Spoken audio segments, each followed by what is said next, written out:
Bandar perdagangan antarabangsa Guangzhou pada asalnya hanyalah sebuah pelabuhan kecil di atas tepian tanah delta Sungai Pearl. Namun hari ini, perjalanan menjelajah bandaraya ini seperti tidak ada kesudahan.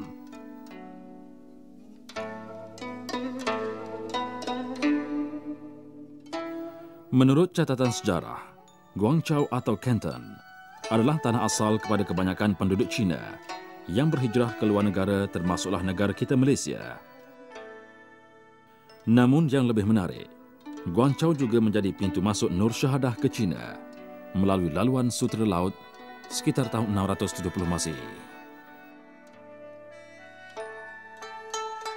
Sesungguhnya, selepas wafat baginda Rasulullah SAW, tugas dan amanah Allah berdakwah dan menyebarkan Islam diteruskan oleh para pejuang, terutama sahabat baginda Rasulullah SAW ke seluruh dunia, termasuklah ekspedisi dakwah Sayyidina Sa'ad ibn Abi Waqqas pada tahun 650 Masehi ke benua Cina, sehinggalah Islam sampai dan bertapak di benua ini.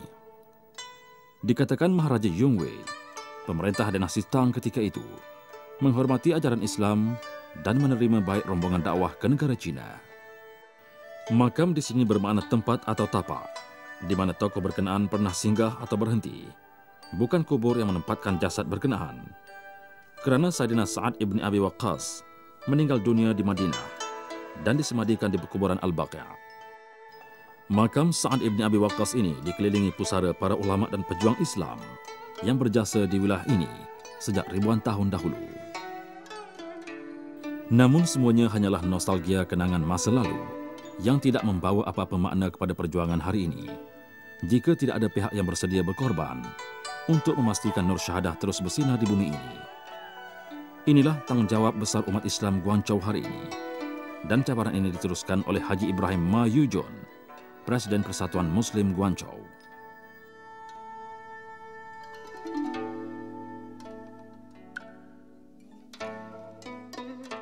Beliau seorang yang sangat sederhana, namun di dalam dirinya bersemarak semangat untuk menggunakan saki-baki umurnya bagi kepentingan perjuangan Islam di sini. Beliau sudah mengetuai persatuan ini lebih 20 tahun dan tugasnya sama dengan perjuangan terdahulu. Namun pendekatannya mungkin berbeza kerana keadaan semasa yang cukup mencabar. Persatuan Muslim Guangzhou ditubuhkan pada tahun 1956 dan ia adalah organisasi tunggal bagi menjaga dan menguruskan kepentingan umat Islam Guangzhou. Namun di sebalik tanggungjawab tersebut, persatuan juga menjadi penghubung antara umat Islam di sini dengan pemerintah China dan dunia Islam amnya.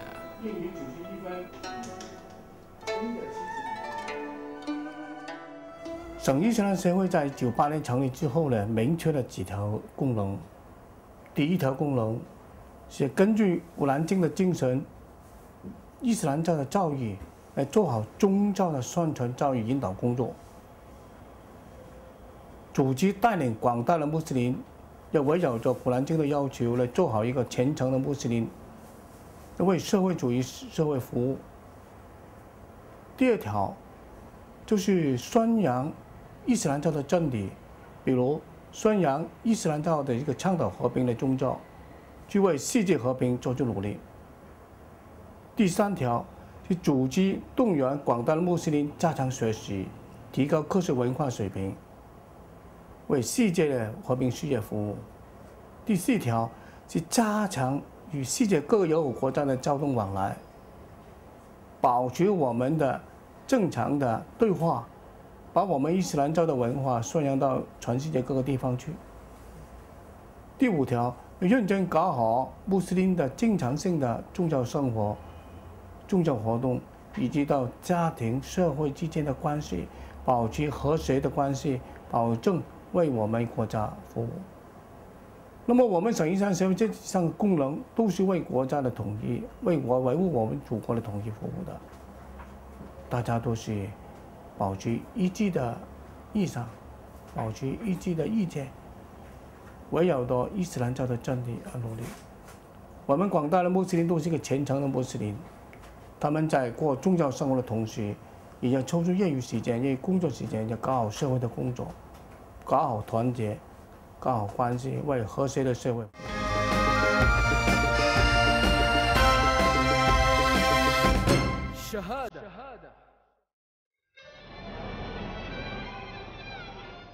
Menjelang tengah hari, Haji Ibrahim dan ahli jawatan kuasa yang lain mengunjungi Masjid Huangshan.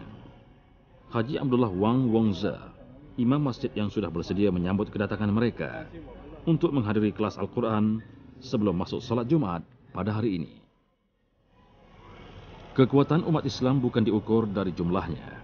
Sebaliknya, ia bergantung kepada semangat bergotong royong, berusaha bersungguh-sungguh untuk mengamalkan ajaran Islam dan meningkatkan ilmu pengetahuan, terutama pendidikan Al-Quran.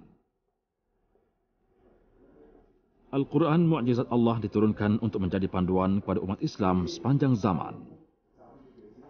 Di dalamnya mengandungi khazanah ilmu, mutiara ajaran yang sangat berguna, nasihat-nasihat, berita-berita gembira untuk orang mukmin, kisah-kisah teladan, peringatan mengenai pembalasan kepada manusia yang ingkar serta janji-janji Allah untuk umat yang patuh dan bersungguh-sungguh mengamalkan ajaran Islam.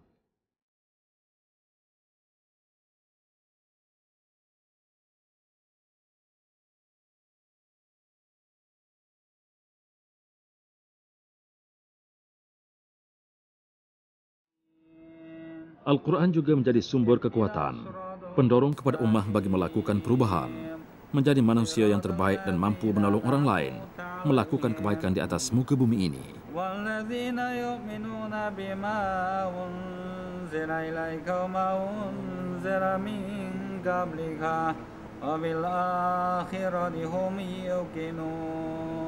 إن الذين كفروا سواء عليهم أأنذرتهم أم لم تنذرهم لا يؤمنون وباليوم الآخر وما هم بمؤمنين.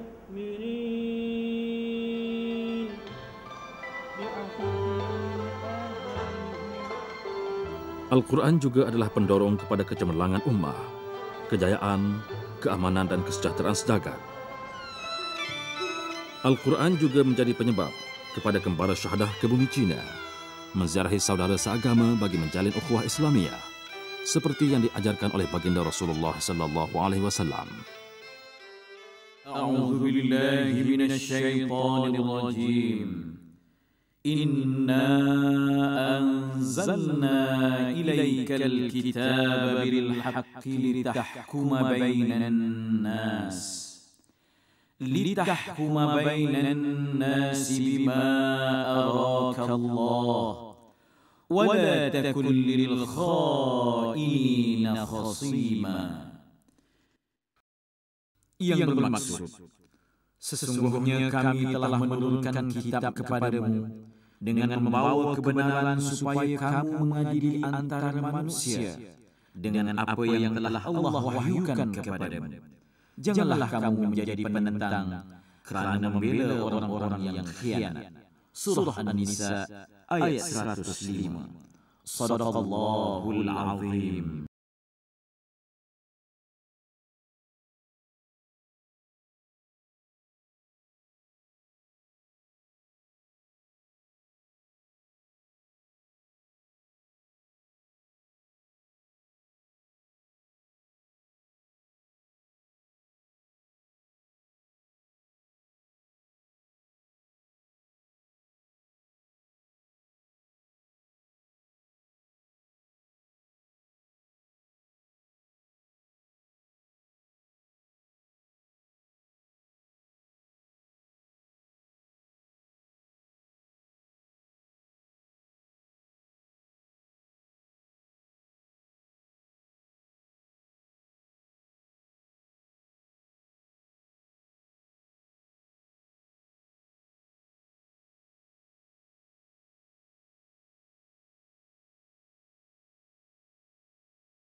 kedai menjual cenderamata, bilik wuduk dan perpustakaan di tingkat atas bangunan utama masjid.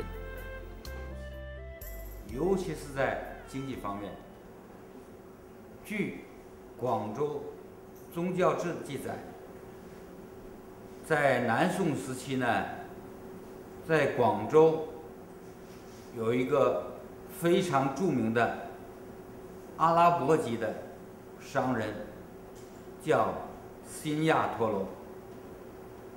他当时呢，向广州的知府许诺，说由他出资来建设整个广州城，就说明了我们穆斯林的经济在当时那个情况下对整个社会的影响，所以由于经济的发展呢，也带动了我们伊斯兰教事业的发展。我们伊斯兰教的特点呢，在中国来说，可能呢具备这样的特色：以商传教，以教代商。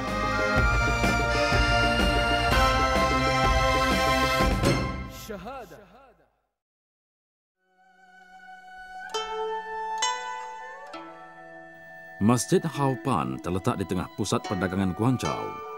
Dihimpit pembangunan yang pesat, namun kehadirannya cukup dirasai dan menjadi kebanggaan bukan sahaja kepada penduduk tempatan, tetapi juga pengunjung dan pedagang luar negara yang berada di sini.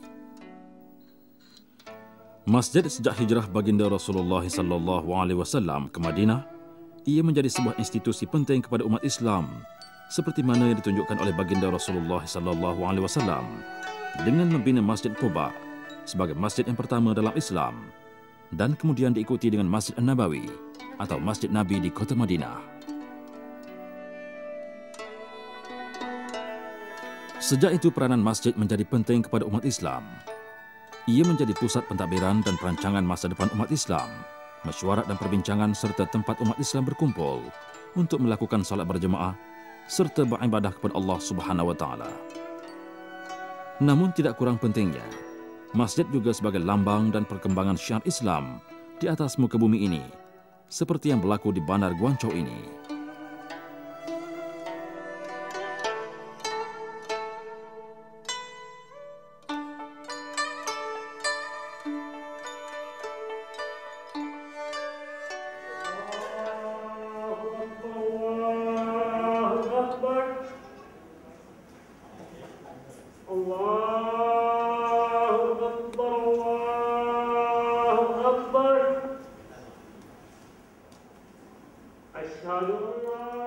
Bergema azan di dalam masjid menandakan masuk waktu solat Jumaat dan ruang-ruang di dalam masjid mula dipenuhi jemaah yang datang berperingkat-peringkat, meninggalkan kerja harian untuk menunaikan tanggungjawab dan menyempurnakan tuntutan ajaran Islam, bersolat jemaah Jumaat seminggu sekali. Kebiasaannya, solat Jumaat di masjid-masjid di seluruh China dimulai dengan kuliah dan ceramah daripada imam atau pendakwah tempatan. Kesempatan ini digunakan untuk mengingatkan para jemaah supaya meningkatkan takwa kepada Allah serta bersungguh-sungguh melaksanakan ajaran Islam. Tidak lupa juga pesanan supaya umat Islam tempatan banyak berkorban untuk perjuangan Islam dan juga meningkatkan amal jariah di bulan Ramadan Al-Mubarak. Sementara khutbah Jumaat pula akan menyusul dan kebiasaannya disampaikan secara ringkas, mematuhi rukun khutbah sebelum salat Jumaat dimulakan. 遵循这部经典所提到的 اشترى من المؤمنين أنفسهم وأموالهم بأن لهم الجنة على أحسن بضاعة قد جاءت متوالية وأشراط الحاقة أتت غير حافية أما ظهر الفساد في البر والبحر وعمه والمحرمات بينكم ظاهرة والزنا قد فشى بين الأنام والداع.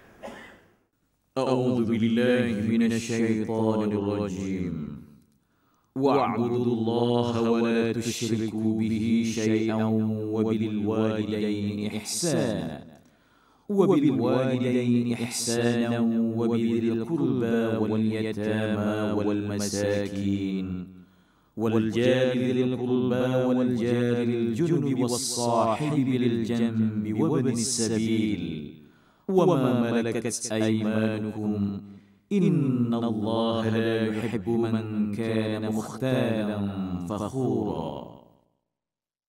Yang bermaksud, sembahlah Allah dan janganlah kamu mempersekutukannya dengan sesuatu pun, dan berbuat baiklah kepada kedua orang ibu bapa, kaum kerabat, anak-anak yatim, orang-orang miskin, jiran tetangga, rakan sejawat, pendakwah dan hamba sahayamu.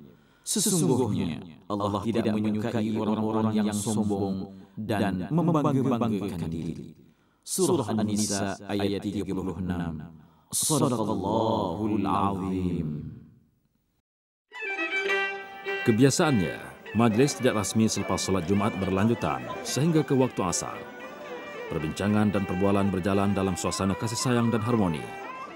Namun ia menjadi lebih meriah dan bermakna apabila terdapat ahli jemaah yang mengadakan kenduri arwah atau jamuan makan tengah hari, meraihkan tetamu Jumat sambil menghadiahkan bacaan Al-Fatihah dan doa untuk arwah-arwah terutama para pejuang Islam yang banyak berjasa kepada perkembangan Islam di sini.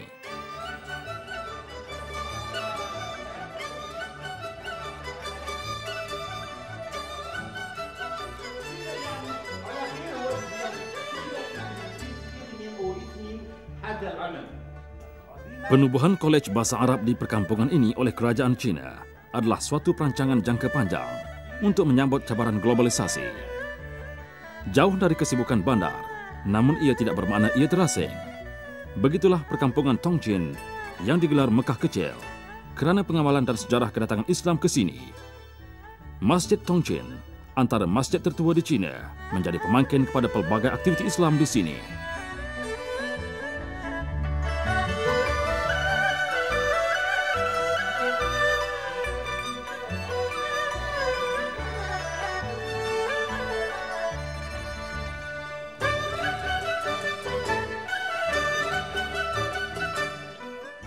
Subhanallah.